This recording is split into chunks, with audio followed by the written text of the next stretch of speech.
So, distinguishing congruency of being.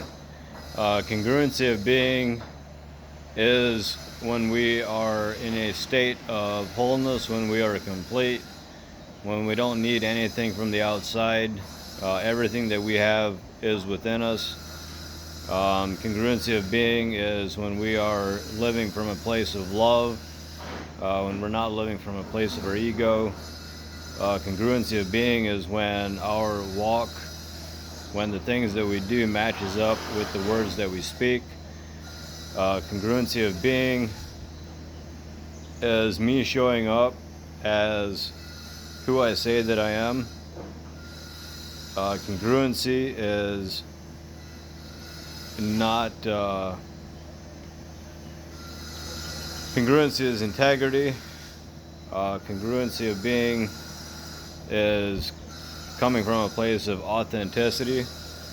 When we're congruent, we acknowledge others, we empower others, we inspire others, we're inspired ourselves, and we live our lives from that inspiration. Congruency of being is being a leader. It's going first.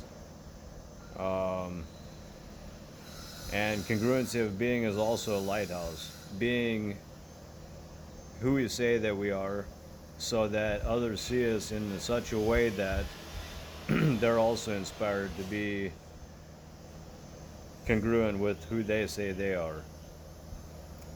An example of not being congruent would be, to me, so I love plants and I love being out in nature, and if I would say that, or if I would live in the city, and then I'd be like, hey, I love being out in nature, like that would not be congruent with who I am. So, congruency of being is going first. Congruency of being is taking a stand for what is real for you, what is reality. Congruency is being authentic, it's being vulnerable, it is being surrendered, it's being submitted to God and God's mission. And anything that would be other than what I just mentioned would be living from the ego, and that would not be congruent, because who we really are is unconditional love. So anything that's not unconditional love is not congruent with who we are as a being. So congruency of being is, like I said earlier, being a lighthouse.